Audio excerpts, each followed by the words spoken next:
चलिए अब next question को सॉल्व करते हैं। Question number 21, the length breadth and height of a room are 8 metre 25 centimetre, 6 metre 75 centimetre and 4 metre 50 centimetre respectively. Determine the longest rod which can measure the 3 dimension of the room exactly. Okay, तो हमको एक ऐसी maximum length की rod बतानी है जो कि इन तीनों डायमेंशंस को है ना एग्जैक्टली मेज़र कर सके। तो इस क्वेश्चन में हमको गिवन है the length of room 8 metre 25 centimetre. Okay, length of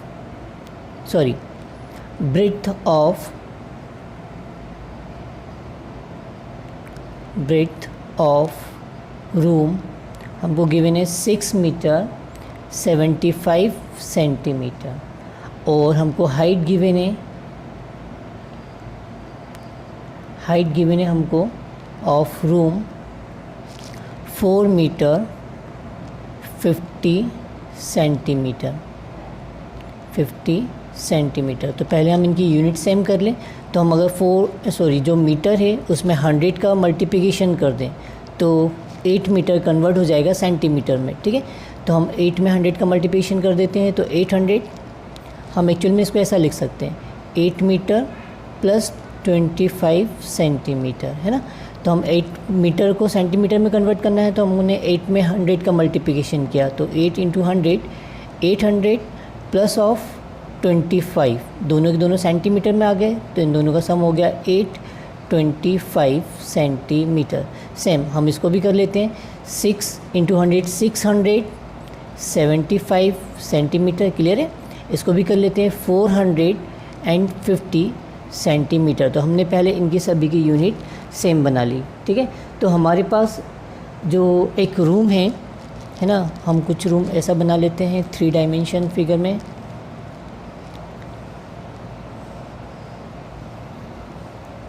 ठीक, तो ये जो रूम है हमारा, इसकी जो लेंथ है इसको हम लेंथ ले लेते हैं। इसकी लेंथ है हमारे पास 825 सेंटीमीटर। इसकी ब्रेथ है, इसको हम ब्रेथ मान लेते हैं, ये है हमारे पास 675 सेंटीमीटर और जो इसकी हाइट है वो है 450 सेंटीमीटर। अब हमको एक लॉन्गेस्ट लेंथ की रॉड की लेंथ बतानी है जो कि इनको एग्जैक्टली मेज़र कर सके। ठीक है, तो हमको फाइनली इन तीनों ही नंबर का HCF फाइंड आउट करना होगा। The required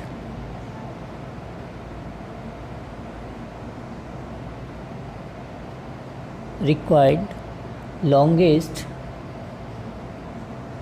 rod is equal to HCF of 825, 675 and 450। ठीक है, तो हम कोई भी दो नंबर को ले लेते हैं। तो हम पहले इन दोनों लास्ट के दोनों नंबर को कंसिडर करते हैं। First consider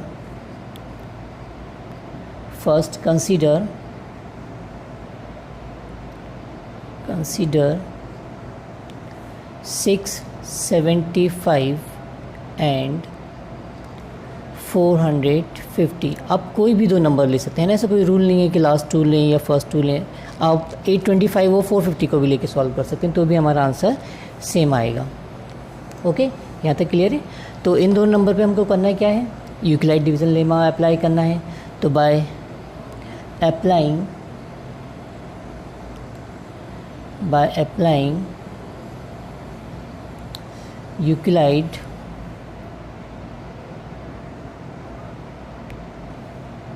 Euclid's division lemma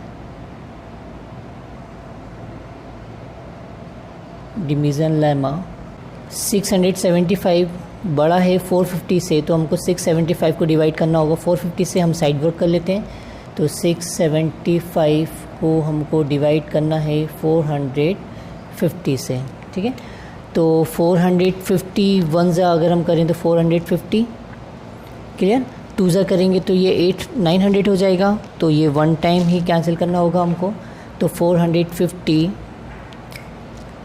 one ज़ा 450, इसको सब्ट्रैक्ट किया, 5 माइनस 0 5, 7 माइनस 5 2, 6 माइनस 4 2, तो 225। अभी इस केस में रिमाइंडर नॉट इक्वल टू 0 है, तो हमको अगेन डिवाइड करना होगा। अब हमको डिवाइड करना है 450 को 225 से, तो 225 वन ज़ा 225, सब्ट्रैक्ट किया, 10 में से 5 गया 5, 4 में से 2 गया 2, और 4 में से 2 गया अगेन 2। अच्छा, हम इसको अगर 2 टाइम्स ही ले लेते हैं यहाँ डायरेक्ट, तो हमको पूरा नंबर एक बार में ही मिल जाता। तो हमने 2 टाइम्स लिया, 5 2 ज़ा 10, कैरी ओवर 1, 2 2 ज़ा 4 प्लस 1 5, 2 2 ज़ा 4, सब्ट्रैक्ट किया, रिमाइंडर आ गया 0। तो इन दोनों नंबर का जो एचसीएफ आ गया वो 225 आ गया, राइट। तो इन स्टेप्स को हम यहाँ अरेंज कर लेते हैं। हमने पहले सॉल्व किया 675 को, जो कि 450 वन ज़ा 450, और इस केस में रिमाइंडर बचा था हमारा 225। अब हमने 450 को 225 से डिवाइड किया, जो कि डिवाइड हुआ 2 टाइम्स और रिमाइंडर आ गया 0। Therefore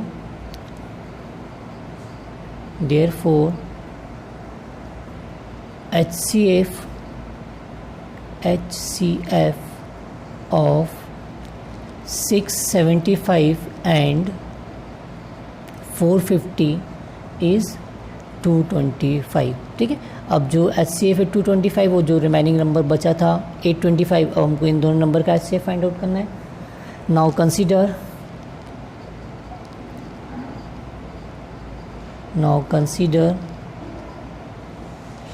225 and 825, right. इसको भी हम यहाँ साइड वर्क कर लेते हैं। 825 को हमको डिवाइड करना है 225 से, तो 225 2 ज़ा अभी हमने किया था वो जो कि 450 आया था, ठीक है। हमको और आगे जाना है, तो 225 अगर हम 3 ज़ा करें तो 3 5 ज़ा 15, कैरी ओवर 1, 3 2 ज़ा 6 प्लस 1 7, 3 2 ज़ा 6, तो ये आ गया 625। सब्ट्रैक्ट किया 0, 12 में से 7 गया तो ये बचा 5, 8 में से 2 गया तो बचा 2, सॉरी इसने कैरी दिया था तो यहाँ बचेगा 7, 7 में 6 गया तो बचा 1, ठीक है। अब हमको 225 को डिवाइड करना है 150 से, तो 150 वन ज़ा 150, ठीक है। अगर हमने 2 टाइम्स कर दिया तो वो 300 हो जाएगा, तो 5 माइनस 0 5, राइट। 22 में 15 को सब्ट्रैक्ट करेंगे तो बचेगा 7। अभी भी रिमाइंडर नॉट इक्वल टू 0 है, तो हम 150 को डिवाइड करेंगे 75, तो 75 2 ज़ा 150, और इस केस में रिमाइंडर आ गया 0। तो हमको फाइनली जो HCF फाइंड आउट करना था इन तीनों नंबर का, वो आ गया है 75। क्लियर। इन स्टेप्स को भी हम अरेंज कर लें, ठीक है। अब हमने इन दोनों नंबर का HCF निकाला था by applying Euclid's division lemma on 225 and 825, तो 825 इक्वल आया 225 इंटू 3 प्लस ऑफ रिमाइंडर हमारा बचा था 150, ठीक है। मैं रफ कर देता हूँ, राइट। अब हमको 225 को हमने डिवाइड किया था, हमने 225 को डिवाइड किया 150 से इंटू 1 टाइम्स, और रिमाइंडर आया था 75। अभी भी रिमाइंडर नॉट इक्वल टू 0 था, अगेन अप्लाई किया हमने तो हमने 150 को सॉल्व किया, 75 से डिवाइड किया, ये 2 टाइम्स डिवाइड हुआ और इसके इसमें रिमाइंडर आ गया 0, तो हमारे पास फाइनली HCF आया 75, ओके। therefore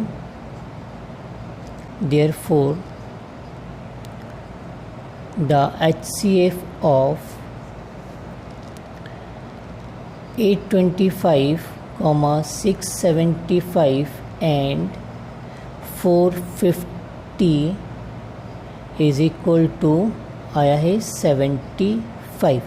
तो जो मैक्सिमम हमको रॉड की लेंथ निकालना थी वो आ गई 75। तो 75 की जो रॉड है वो इन तीनों ही डायमेंशन को मेज़र कर सकता है। अगर हमने 825 को 75 से डिवाइड करें तो ये भी कम्प्लीटली डिवाइड होगा, ठीक है। तो इसकी जो लेंथ है वो, जो रॉड की लेंथ है वो इस लेंथ को, इसकी लेंथ को कम्प्लीटली मेज़र कर सकेगी। और जो बिट है 675 वो भी 75 से डिविज़ल होगा, तो बिट को भी हम कम्प्लीटली मेज़र कर सकते हैं 75 लेंथ की रॉड से। सिमिलरली हम हाइट को भी इस 75 सेंटीमीटर रॉड लेंथ की रॉड से हम फाइंड आउट कर सकते हैं। तो हमारा फाइनल आंसर हुआ 75 रॉड की लेंथ। ओके, क्लियर ये क्वेश्चन, नोट कर लीजिए।